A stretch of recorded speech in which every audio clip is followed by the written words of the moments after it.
Queremos agradecer y mandar un enorme saludo a nuestros 2 nuevos Patreons. Saluditos a Juanito FH y saluditos a Lau Menéndez Abdala. Muchas gracias por apoyar el canal. Recuerda que si tú también quieres ser saludado en cada uno de nuestros videos, ver nuestras video reacciones completas y muchas cosas más, lo único que tienes que hacer es apoyarnos en Patreon. No tienes que ser millonario para disfrutar de nuestras recompensas. Con un solo $1 puedes hacerlo. Y si eres menor de edad, puedes pedírselo a tus padres o tutores. Para más información, visita la página www.patreon.com/alfreli. Acaba de estrenarse el capítulo Resting Pudding de Star vs. las Fuerzas del Mal, y en este video te diremos nuestro análisis, curiosidades y especulaciones, pero en esta ocasión Ellie no podrá acompañarnos debido a que sigue enferma de la garganta y no puede hablar. Sin nada más que decir, disfrútenlo. Ya llegamos. Y esto es... Alfreli. En este capítulo se realiza el funeral de Lekmet, por lo que parece que ya no revivirá en el futuro, o por lo menos el comité de magia ya ha aceptado su muerte y no intentarán buscar una forma de traerlo de vuelta. También significa que Moon protegía los restos de Lekmet para poder hacerle un funeral y no porque tenía pensado revivirlo. De todos los miembros del comité, Omnitraxus es el único que faltó al funeral. Se muestran por primera vez variaciones negras de los atuendos del comité de magia y la realeza, que solamente se usan en funerales. Romulus comenta que Lekmet siempre veía por el bienestar de los demás antes del suyo, probablemente debido a la naturaleza sanadora de sus poderes. El alimento favorito de Lekmet eran latas de metal, como se había sugerido en Libro Cautivador cuando Lekmet vio una lata en la esfera de cristal.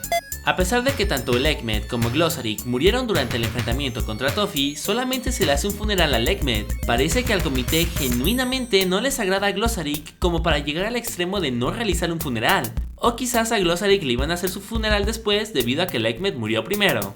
En el fondo podemos ver los mimanos ancianos que aparecieron en Face the Music. En esta fiesta podemos ver a varios mimanos que no son parte de la familia Butterfly, pero sí son de la clase alta, por lo que es muy probable que ese sea el caso con esta pareja de ancianos. En este capítulo conocemos a los amigos de Lekmet, y parece que son de su misma especie, pues todos son como unas cabras humanoides. Hasta el momento esta raza no ha sido nombrada, pero resulta bastante interesante dado que gracias a la guía de Star y Marco, sabemos que Glossaryck creó a Lekmet, pero no sabemos si él creó a toda la especie de cabras humanoides.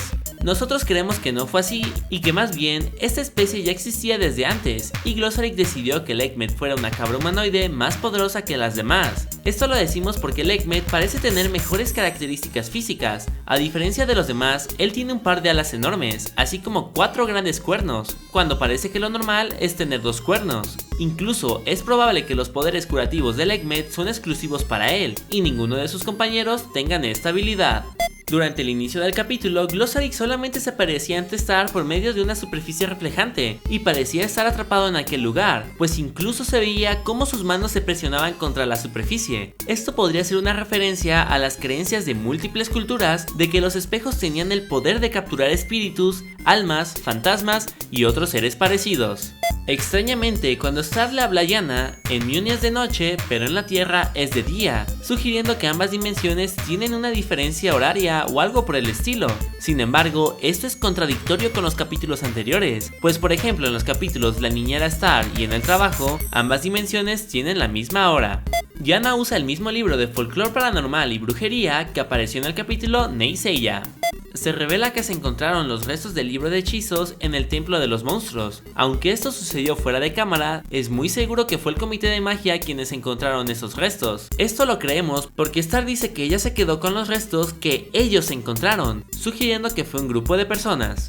En el cementerio de mascotas se puede ver la tumba de Little Chansey, la cabra cerdo que tenía Moon cuando era joven. Debido a la gran cantidad de lápidas que hay, parece que es común que los Butterfly tengan mascotas. Cuando Glossaryck aparece en la perilla de la puerta, vemos que saca de su boca una baba verde, la cual era igual a cómo se vio la magia corrompida y de lo que estaba hecho Toffee. Tomando en cuenta la gran importancia que tuvo esta baba con el fallo de magia, es probable que este detalle sea una pista de que la razón por la cual Glossaryck al final del capítulo regresó de una manera extraña es porque tal vez su esencia mágica ha sido corrompida por la baba verde. Vemos a Mark y Jackie saliendo juntos, por lo que se confirma que ellos siguen siendo novios, algo que algunos tenían duda debido a que Jackie no aparece en la nueva intro. Parece que su relación está intacta a pesar de los acontecimientos durante y después de Star Crush y que Marco se quedó bastante tiempo en Mune. Por alguna extraña razón, Marco está usando la capa que le regaló River, pero no está usando su icónica sudadera roja, y en lugar de esta, está usando la playera de Salchiduende que usó en el capítulo anterior. Al parecer, el santuario de Glossaryck ha sido reparado de todo daño, pues al inicio del capítulo el defensor del charco, uno de los costados, es destruido por Star. Star menciona que tiene mucho que hacer para poder arreglar el reino, dando a entender que ha aceptado su responsabilidad que tiene ante Muni y por lo tanto ya ha madurado. Además, gracias a la sinopsis de los futuros capítulos de Starfire, Death Peck y Monster Bash, sabemos que Star tendrá un repentino interés en buscar el trato igualitario entre monstruos y humanos, el cual se formalizará en el especial de 22 minutos Monster Bash. Tal vez este interés en el trato igualitario entre monstruos y humanos es una de las tantas cosas a la que Star se refería cuando le dijo a Glossaryck que necesita arreglar el reino.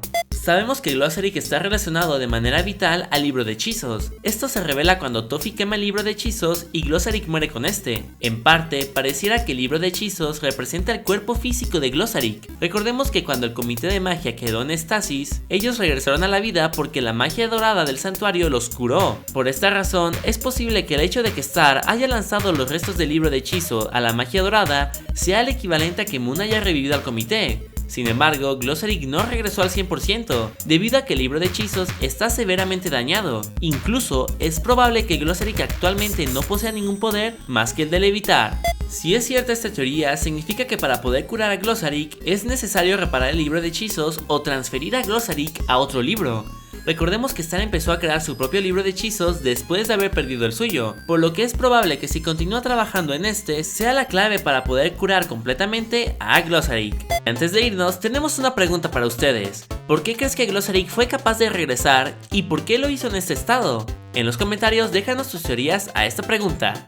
Estas fueron nuestras teorías, curiosidades y especulaciones sobre el capítulo Resting Pudding. Si les gustó este video, les dejamos otros análisis que les pudieran interesar. ¡Adiós!